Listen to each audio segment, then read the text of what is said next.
Aku tuh dulu cita-citanya kepingin jadi pilot, tapi nggak kesampaian.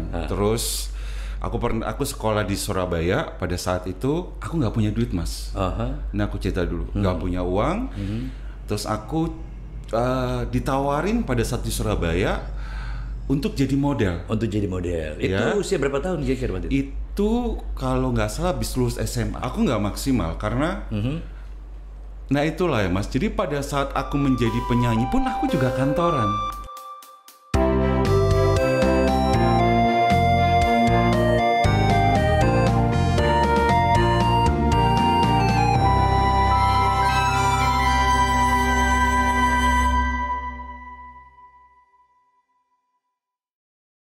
Hai, halo Bretes. Assalamualaikum warahmatullahi wabarakatuh. Apa kabar untuk Bretes hari ini yang semoga tentunya dalam keadaan sehat walafiat. Nah, kebetulan sekali nih di Bread Indonesia, saya Samsu Mantri akan menghadirkan tamu istimewa yang mungkin kalau kita berbicara kilas balik tahun 90-an, nama yang menjadi tamu istimewa kita ini, dia dikenal dulu adalah seorang model. Dari model langsung jadi penyanyi. Bagaimana ceritanya? Nah, terus yang sekarang ini apa yang sedang dilakukan atau apa yang sedang dikerjakan? Asik gak tuh?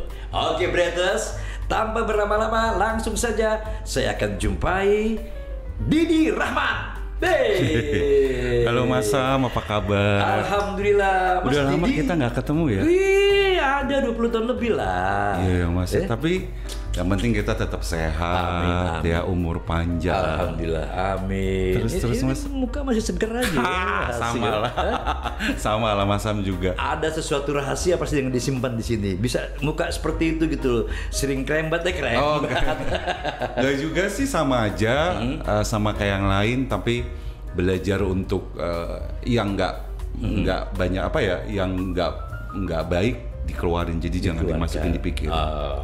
Jadi sesuatu yang negatif, iya, negatif. setidak-tidaknya harus kita keluarkan, ya kan? Betul. Kita masukkan yang positif. Iya. Cantik kali.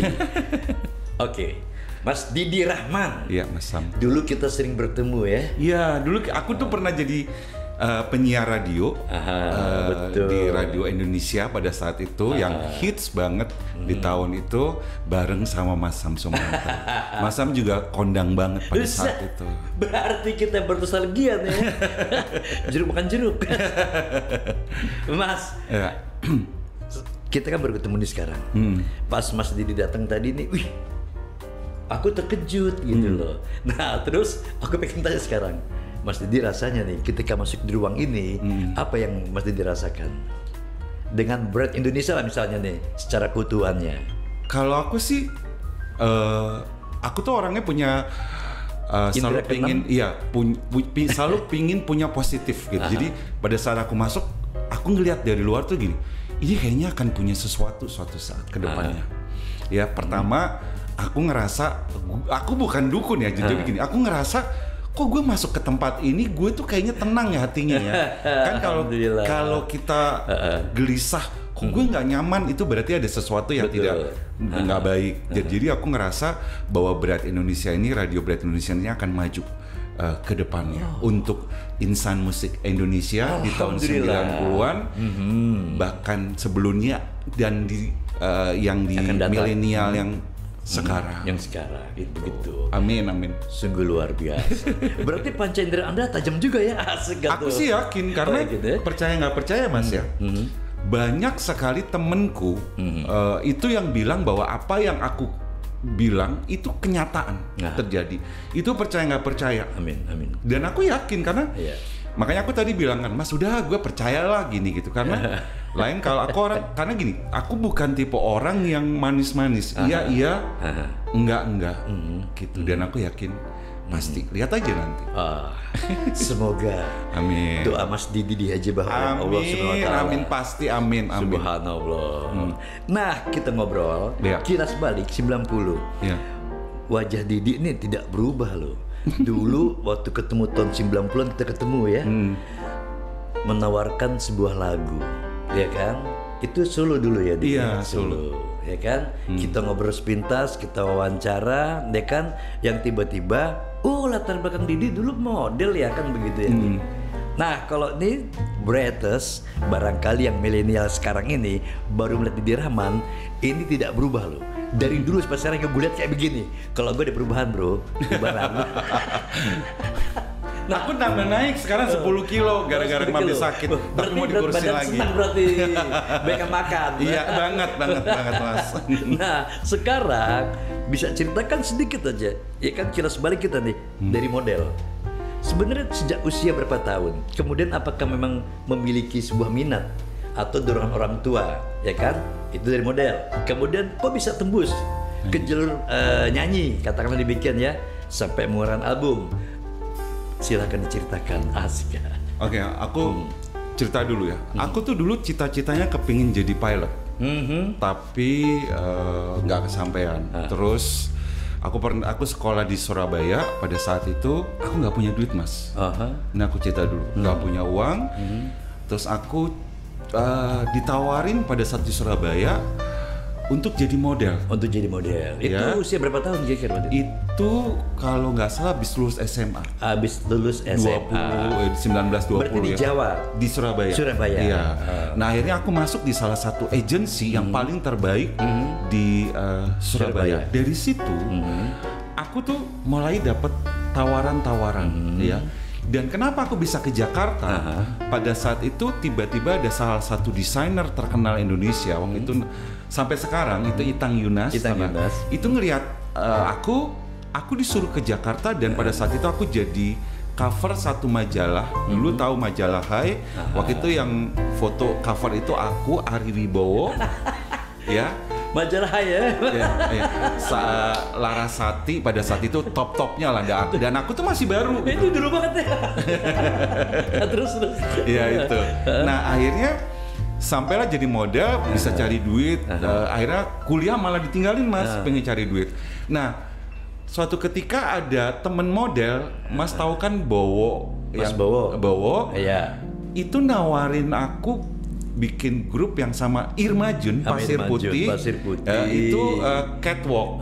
Makanya dari situ dapat tawaran nyanyi. Nah dari situ tiba-tiba aku tuh nggak pernah kepikiran kalau aku nyanyi dan main sinetron, ya Mas ya. Ternyata tawaran itu keberuntungan itu berpihak. Padahal aku tuh dulu masuk di dunia model itu ujung-ujungnya karena gak punya duit. Sebenarnya itu. Iya, karena bagaimana gue bisa hidup nih, gue perlu makan nih gitu loh, ya kan gitu. Dan sampai akhirnya sekarang gitu. Sekarang sebenarnya aku lebih ditawarkan sinetron. Oh, berarti acting. Iya, jadi sampai sekarang bahkan kemarin masih ada tawaran, dia masih mau main sinetron nggak? Nah, aku ini orang yang karena mungkin sudah bukan nggak mau ya Mas, nanti dulu deh gitu. Enggak, ini berpikir atau bagaimana nanti dulu nih pertimbangannya? Pertimbangannya adalah karena aku juga ada kesibukan. Terutama aku tuh punya komitmen bahwa setiap hari Kamis aku tuh udah 10 tahun ini ke anak kanker atau enggak ke di mana aja yang orang yang lagi sulit. Jadi aku tadinya aku mengajarkan sesuatu. Jadi aku ngajarin masak, aku ngundang orang untuk nyenengin mereka. Jadi dalam arti bercerita, ngajar bahasa Inggris ke anak-anak kanker atau anak-anak yang sulit gitu Mas. Nah tapi sekarang karena pandemi, jadi banyak yang tidak boleh membatasi kegiatan supaya tidak terjadi apa-apa. Jadi itu adalah misi aku yang udah 10 tahun yang sekarang sedang dijalankan sampai detik ini berjalan. Iya, dan itu komitmen aku sampai aku ya udah nggak ada gitu. Cantik. Berarti itu salah satu kesibukannya Mas Didi. Betul. Kemudian dalam arti kata seorang model kadang-kadang tidak bisa lepas dari atribut ya kan. Wajah masih ganteng bro, body badan cakep kan gitu, masih nggak? Ya kalau ditawarin sih masih ya Mas. Bahkan aku tuh sampai sekarang masih banyak beberapa kali tuh yang nawarin nge-MC wedding tuh karena mungkin aku cocok kali di wedding ya. Itu ada beberapa tapi aku balik lagi gitu. Karena aku punya misi yang bukan nggak mau uang, bukan nggak mau. Jadi gini, aku percaya Mas ada waktunya, nanti akan mengalir sendiri dengan berjalan sendiri. Iya gitu loh. Betul. Nggak selalu di usia aku nih selalu dihitung dengan uang. Iya. Betul, walaupun kita butuh uang, tapi uang nggak segala-galanya.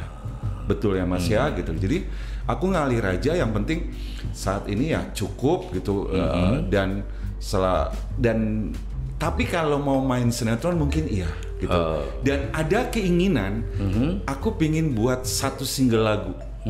Karena aku kan kemarin juga banyak bikin lagu Mas yang di album-albumku itu. Iya. Itu aku yang buat sebagian. Itu tahun 2000-an ya. Iya. 2000-an ya. Itu berawal dari teman kita Ricky Putira itu yang ngajarin gitu. Jadi akhirnya aku sampai sekarang suka nulis-nulis lirik, tapi nanti suatu saat aku bikinin jadi single satu lagu. Begitu. Iya. Tahun 2000 kalau tidak salah pernah kerjasama dengan Baby Romeo. Iya. Ya kan? Aku sempet tahun 2000 waktu Baby Romeo itu aku menjadi penyanyi favorit, nominasi penyanyi favorit pria, Anugerah Musik Indonesia di tahun 2000 itu. Iya, AMI. Terus aku punya grup juga yang sama Anjasmara, Gunawan, Tia Ivanka, Anggi, itu Amartya. Ya, Amartya. Ya, itu. Nah, kemudian ada sebuah kutipan. Aku pernah baca di sebuah berita, kamu datang sendiri ketika jadi model dan kamu hadir sebagai penyanyi, tapi perjuangan yang dilakukan itu dirasakan udah maksimal belum nggak sih? Kalau di musik ya, kita singkirkan di model dulu nih. Aku nggak maksimal karena nah itulah ya Mas. Jadi pada saat aku menjadi penyanyi pun aku juga kantoran. Jadi nggak kayak orang yang 100% total. Jadi aku tuh sempat kerja di kantor tuh sekian hampir 10 tahun. Jadi nggak totalitas bekerja sebagai di dunia musik. Jadi nggak, makanya setengah-setengah gitu loh Mas gitu loh. Tapi ya nggak apa-apa. Maksudnya itu kan pilihan hidup jalanku gitu loh. Iya. Dan boleh dikatakan sebuah pengalaman yang berharga. Iya kan? Iya. Dari dunia nyanyi berarti kan setidak-tidaknya Didi sudah melebarkan sayap, udah banyak mengenal dong artis-artis kayak Bening, siapa lagi? Oh iya, aku kenal mereka baik-baik.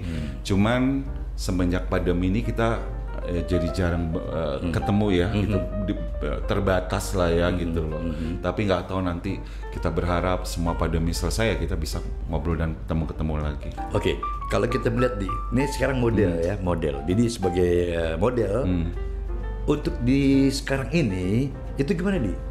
Dulu dengan sekarang apakah ada suatu sisi perbedaan atau bagaimana? Secara teknologi, kemudian misalnya ada sesuatu yang acara-acara besar gitu loh. Kalau yang sekarang sama dulu tuh sebenarnya tidak jauh berbeda.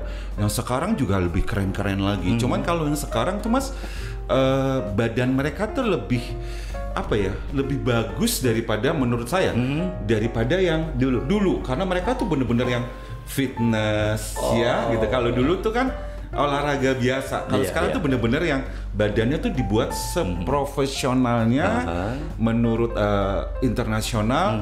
Jadi dari berat badannya dijaga gitu. Tapi dan mereka yang sekarang tuh kalau untuk model, untuk menjadi model tuh lebih, menurut saya kalau di model ya, itu lebih agak sulit karena persaingannya lebih banyak. Kalau yang sekarang ketat ya? Iya, gitu loh. Ya. Dan kalau di zaman kita itu juga sulit, tapi tidak sesulit karena sedikit mungkin. Iya, itu maksud aku. Sekarang menjamur. Betul, jadi banyak akhirnya jadi ya. Akhirnya bikin konten masing-masing. Iya. Memunculkan wajah masing-masing. Iya, apakah bener. tipe Didi seperti itu juga? Di konten misalnya, atau di TikTok, atau di aplikasi? Dengan adanya semua ya, maksudnya itu adalah ajang untuk promosi juga Mas. Betul. Ya, di zaman sekarang lebih mudah dibanding saya di zaman salah dulu satu media yang gratis ya. Iya, dan tapi harus siap bersaingnya luar biasa, ya kan? Sekarang banyak orang mampu keren-keren untuk bisa bikin konten yang idenya luar biasa gitu. Kalau di zaman aku tuh sosmed tuh bisa dihitung. Bahkan dulu aja waktu pakai handphone tuh zaman handphone yang nggak bisa diedit muka gue tuh ya, kalau di foto selfie ya begitu. Ya begitu, cakep-cakepnya jelek-jelek gitu. Kalau sekarang kan bisa diedit gitu. Dia harus bisa diputihin, hidung bisa dimacung-macungin, bisa dibikin tirus, bisa dibikin keren gitu. Tergantung kita mau buatnya kayak gimana. Iya. Jadi itu juga bisa ya. Iya. Oke. Bretters, pastinya banyak sekali pengalaman yang sudah dimiliki oleh Didi Rahman, bintang tamu kita hari ini. Dan yang tentunya kita akan menyambung kembali nanti di season kedua. Aku tuh sempat ngomong, aku pingin hidup lagi. Pokoknya kalau aku hidup lagi, aku janji lu doain dong tanah gue laku. Nanti kalau tanah gue laku, lu gue kasih deh sekian. Dan aku bilang, iya pasti laku. Ternyata laku beneran, Mas. Makanya tadi kan aku bilang kan, Mas, ini kayaknya mau ini. Karena mungkin pada saat aku mati suri itu, jadi kayaknya Allah Tuhan tuh ngasih memberikan kelebihan gift yang aku nggak